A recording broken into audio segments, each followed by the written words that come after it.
we got another tournament to talk about. We just finished up the Palm Beach County Open, and we got 2 days worth of golf to talk about. We're going to go through a few holes here, but in terms of play-by-play, I don't really feel like it's important to talk about every hole in these tournaments. It's more about the lessons learned for me in this one. Start off the day, great drive, right down the middle, just launched it. So feeling good right off the bat. Got about 270, 265, 270 into this par 5. I didn't think I could reach it with a 5-wood. So I thought I was going to be okay. Was trying to hit a little cut down off the left side of the green, and it just didn't move, just didn't cut. I also absolutely crushed it. We never saw it land based on what the line it was on.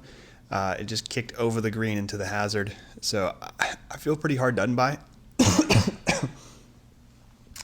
Bear with me on the sickness here. We're getting over it. I feel pretty hard done by on the first hole. And this is kind of the theme of the day. Just bad breaks. And I don't really like how I responded to them. I don't feel I responded particularly well to adversity in these 2 days. A 4 from behind the green. Missed 5. Makes 6. So bogey on the first after 2 unbelievable shots is a little bit of a bummer. 3 was a wild one. I hit this, it was hard, gust into the face, and I hit a drive. I legitimately think my drive went 220 yards, maybe 230. Just hit a big cut, and the wind ate it alive. So I missed the fairway to the right. I had about 210, 15 yards to this pin, which was unreal for how short of a hole this was.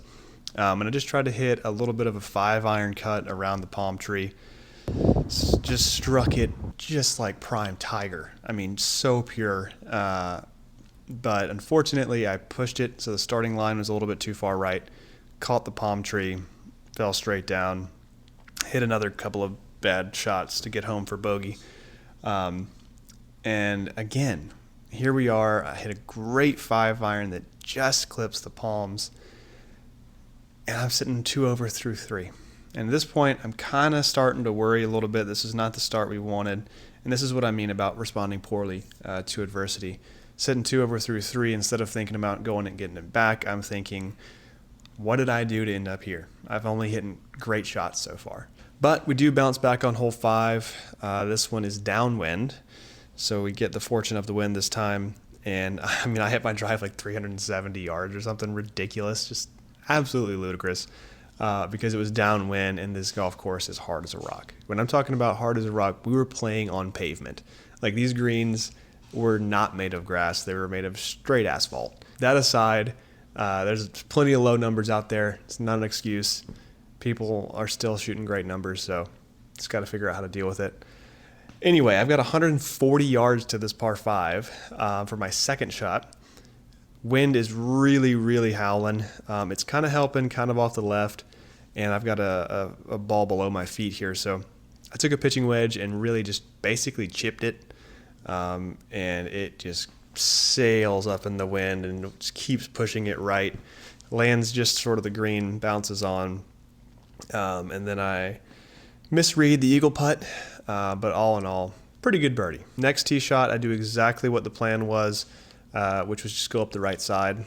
This fairway is not well designed at all. It's very, very tight, and it slopes an unfair amount to the left, which is hazard. Either way, our plan was to just hit it up in the right rough and punch it on the green from there, which what we did. Hit it up in the right rough. I had about 108 yards, I think, into this one, but we were dead into the wind, so I was playing it more like 120 and just trying to hit a punchy pitching wedge. I did that, and I drew it, and the wind really just took it.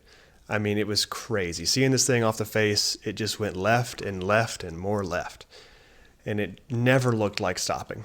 So that goes into the hazard. We get up and down for bogey, right back to 2 over. Par, par, par, the next 3, nothing really memorable at all about those holes. Get to hole 9, which on the card is a 240-yard par 3.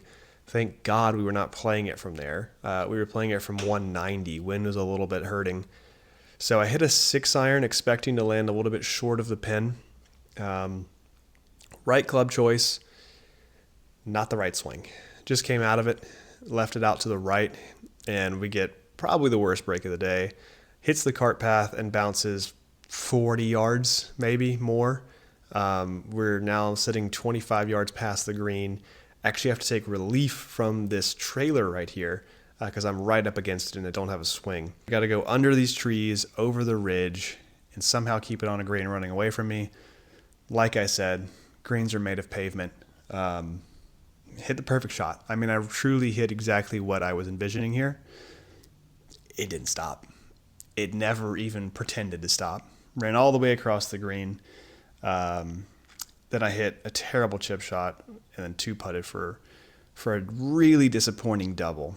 I think if that had been a par, maybe even a bogey, things would have maybe felt different. Leaving the front 9 at 4 over is basically all lost at that point in my mind, because I felt like I had to shoot 4 under on the back 9 to even have a chance at making the cut. Can't win it on the first day, but you can lose it. And I felt like making the turn, I was already losing it. Back 9. Well, first, before we get to the back 9, we had, an hour and a half rain delay? So, yeah, we got called off the course right after hole 9 and sat there for an hour and a half, just waiting on play to resume. Thunderstorm came through the area, and, that's Florida golf. It is what it is. I actually felt like it was kind of a decent learning experience, because that's something that you're going to have to deal with in tournament golf is weather delays. And to have such a large gap between front and back 9, one should have been a good time to mentally reset and recoup. I feel like I spent way too much of that time just being upset about the front 9 and kind of replaying what coulda, shoulda, woulda happened. So again, not really the mental approach I wanted, not one I'm proud of. But we do get back out on the back 9 an hour and a half later with no warm-up. I was kind of wondering, because I've never played in a delay before, and I didn't know if they were going to let us go warm up or if we had time, but it was like, nope, you're going.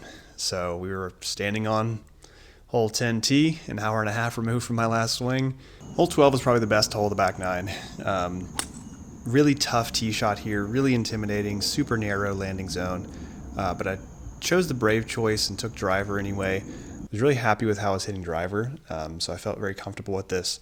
Didn't hit it great, did hit the fairway. It trickled off into the left rough. If you want to call it rough, it's just dirt here at this golf course. Second shot, short of the green, chipped up. Really made a good stroke on the putt, just didn't fall. Story of the day, birdie putts just weren't going in for whatever reason.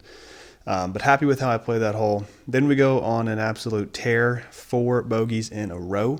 One of those was a par 3, one of those was a par 5. I hit the green on the par 3, bounced straight up the back. Par 5 was probably the worst hole of the day, hole 15. So after that hole, I'm just thinking, get me out of here.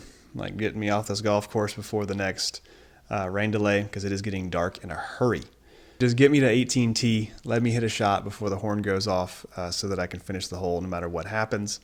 And we do that, scull a 5-iron, hit a mediocre chip, and same thing, 10-foot putt, just didn't fall for birdie. So make a par on the last hole, and we get the heck out of Dodge before that darkness that you see in the background here envelops the whole area again. And shortly after we left, there was another rain delay, and I'm just thinking, I'm not waiting another hour and a half to come back and play one hole, especially not to shoot 80, I'm bored of talking about this. I'm sure you're bored of listening. I just want to talk about the takeaways from today, because they are many. First one is I hit the driver really well. I got off the tee really well, and I'm very happy with how that happened. I putted pretty poorly. Not my best putting day, but I also left myself probably 35, 40 feet on every hole, which is hard to putt well when you do that every hole. So I think the story of the day is more about my approach shots. So one thing I'm taking into practice this week and next week and going forward is really honing in the irons and working on the approach shots. It's less about contact for me and more about aim. Like, I just didn't trust my aim a lot. Really setting up to iron shots being like, I have no idea where I'm aimed. It was not a good feeling. And I can back off, I can reset. Didn't matter. I just felt like there was crisscrossing lines. Like I couldn't see square. And that's been a trend that's happening more of recent. So been on the range this week, really focused on getting alignment sticks down, looking at hips and shoulders and making everything line up. And I think I know where the problem is coming from and how to fix it. But in that moment, I didn't. And in the tournament, I didn't. And that was a big cause of fear over the ball, which is not what you want to hit a good approach shot. Two of the big things that I wanted to talk about from this Palm Beach experience is that I operate under the default that others know more than me. When something goes wrong with my swing, when something goes wrong with my game, I immediately look for the answer somewhere else instead of looking for it internally and trusting my own knowledge and own ability with golf. I mean, I make the joke on here a lot of times that I know nothing about golf, which is not true at all. Like, I know a lot about golf. I just don't trust any of my knowledge about golf. And so that's one thing I want to take from Palm Beach going forward is trusting my own knowledge, my own ability, and not showing up to an event like I'm the worst player there. Because I think that I'm putting a lot of pressure on myself playing one tournament a month. And this is number two.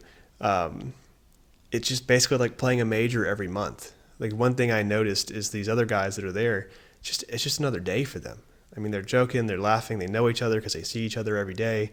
And it's not the case for me. I don't know anybody there. I'm just showing up once a month with all this pressure to make the cut and make it worth it, make all the practice worth it, make all the time spent in the pro shop making money worth it. Because this is the fun part, right? Like this is what I'm supposed to enjoy about this journey is playing in the tournaments. And so I build it up and then try to make all the practicing and suffering worth it in this one moment.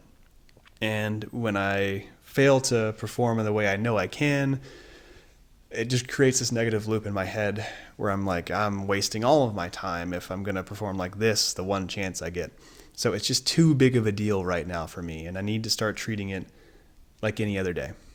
Because I can go out any day at Crosswinds or wherever else and play with random people and just destroy people all day long.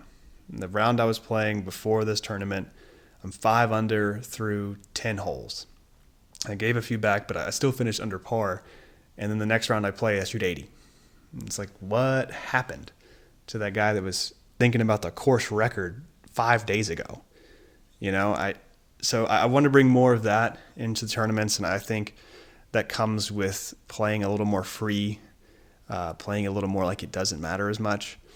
Because, like I said, having one tournament a month, it's important to me to make it worth it, and it's important that I like show you something because you don't get to see me shooting 70 in practice. You know, you don't get to see me making eagles in practice. You only get to see these videos, and so I think it's just a combination of all these things that adds just way too much pressure and really just tenses me up, and it's clearly not working. I just shot 80. So I don't know how to end this video. That's kind of all I wanted to talk about. I don't know. I'm making eagles in practice. We haven't translated that to a tournament yet. And that's what I'm looking to do next time. So we'll talk about day 2 in this tournament. Hint, I know this is not going to be a surprise. There's not going to be a day 3 because we don't make the cut. But sorry to be the spoiler there. But I think you could have probably seen that coming.